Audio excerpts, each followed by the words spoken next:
Oh yeah, sexy biscuits. Nice.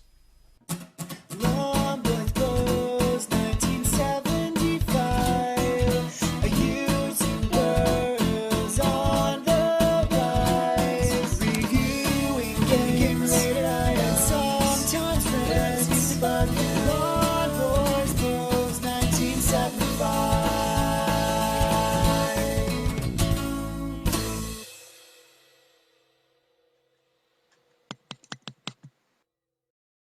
Hey YouTube, Long Boys Post 1975.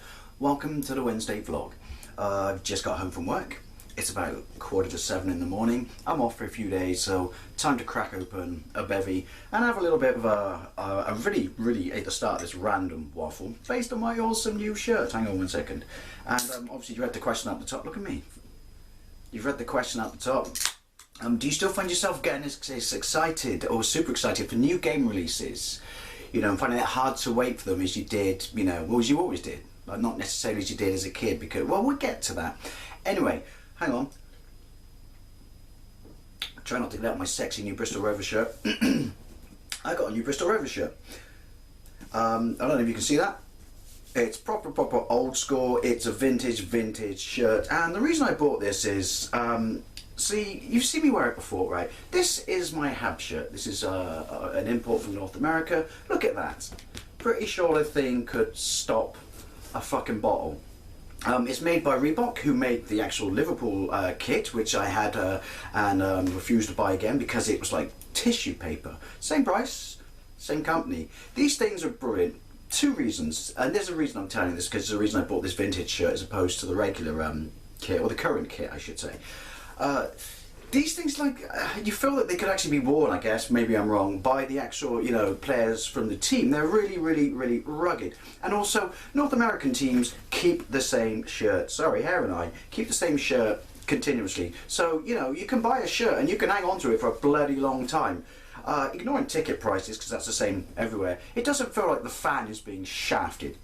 Now, Premiership teams particularly, well, and you know, all the teams right down to League Two. I don't know what it's like in the conference. Well, I could have last season, but I refused to buy a shirt because I didn't want to go into a store and buy a conference shirt for fear that everyone would laugh at me. Sorry, no offence to anyone who supports conference teams. But yeah, Rovers do the same thing, which is different shirt every year. Quality, you know, not worth the price. So I thought, I was looking online, I thought, you know what, particularly because I like retro old school stuff, I'm going to buy a vintage shirt. I don't know what it is, it's sometime in the 40s, I can't remember, it's on my receipt. You cannot hear that, it's absolutely lashing it down. So I thought, yeah, I'm going to buy this. It's so vintage that there's no pirate badge on it. It's just got Bristol BRFC embroidered down it, like it's written in, you know, handwriting. And I thought, why? Because A, it's cool because it's vintage. B, it means it will never go out of style and I can just wear it continuously. And C, I just want to be different.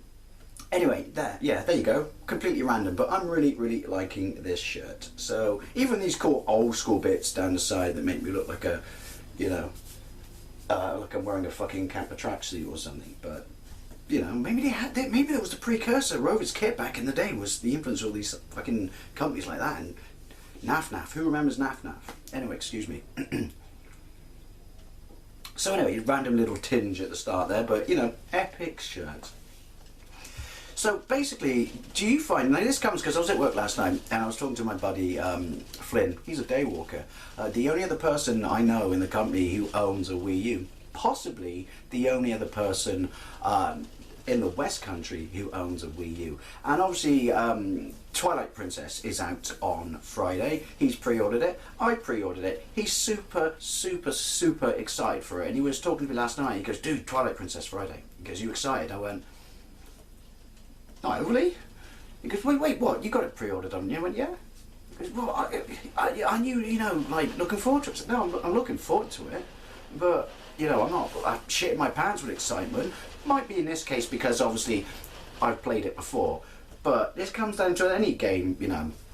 Now that I'm an adult, but that'll make sense later on. I go, you know, I'm going to go, he couldn't understand. I'm like, no, dude, I'm looking forward to it. I know I'm going to enjoy it. I know I'm going to love it. I know I'm going to sink loads and loads of time into it. And so it's like, so why are you super excited? I went, well, because I'm an adult. I've got something called patience. And it did part of me at the time think, oh my God, have I turned into that person? But then I started thinking about it, and there was a flip side to the coin, which was if I tracked down a retro game that I'd been after for ages and ages and ages, particularly before I completed my Mega Drive collection, then not knowing that when it would come, but like a specific release date, but knowing that it was on its way. Now that was unbearable, because there was more of a mental attachment, or nostalgic attachment to that, and that I found absolutely unbearable for waiting for. That was bad English there. Unbearable waiting for, I should say. But when I'm told a date and I pre-order for it, I can comfortably wait. I think to some degree it also comes back to being an adult. When you're a kid, even like you got to look at kids now as well. It's like the same as when we were kids. Probably a little bit worse now because everything's on demand, instant. But you had no patience. Waiting was absolutely unbearable. I'm an adult now. I've had to buy cars, sell cars, find deposits, apply for jobs. Apply for apartments and stuff like that, and that teaches you patience, because if you're just gonna it's kind of different, but it's more worrying than excitement. But if you're just gonna constantly think about it and focus on it, then it is going to become absolutely unbearable. To me, it's just like, I know it's coming, there we go, we'll just wait. I've got plenty of other games to play. Also back in the day as a kid, you would look on the internet, not on the internet, sorry, you look at magazines, you'd only get still pictures and stuff, so you wouldn't get any real indication of the game. Ignore like the big brash trailers for like Call of Duty and stuff like that, because when you actually get to play the game, you realise the trailer's made up of chunks of different levels.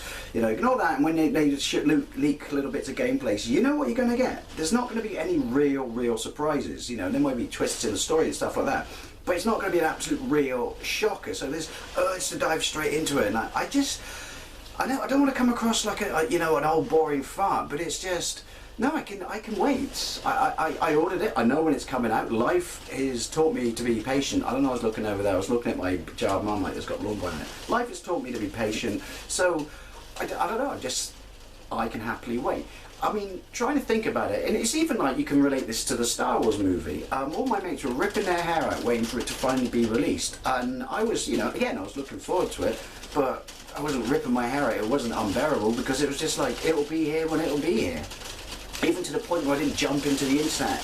I watched the trailers. Can you hear that? Can you hear that? But I didn't jump into all the rumours and stuff like that, because I just thought, what's the point? Do I want to know anything? Is this going to make, it a longer wait? No, I just happily sit here and bide my time.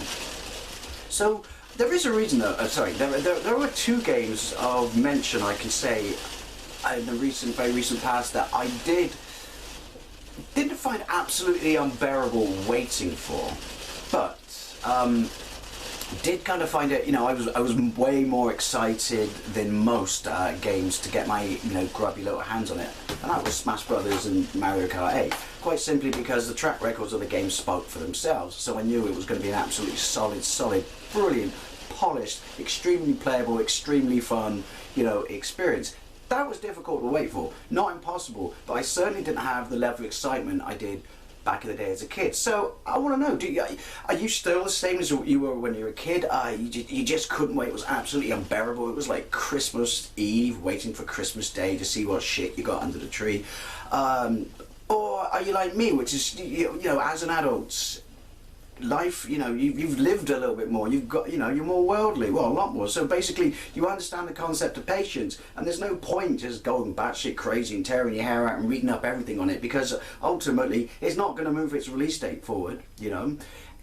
It comes along exactly when it says it does on the tin, like when you pre-ordered it. Anyway, I'd love to know what you think. And are there, though, the exception, like I said, with Mario Kart and Super Smash Bros., which is, there were exceptions to, if you can wait, or games that really did just drive you crap, nuts, waiting for. Anyway, thank you very much for watching, and I'll see you later.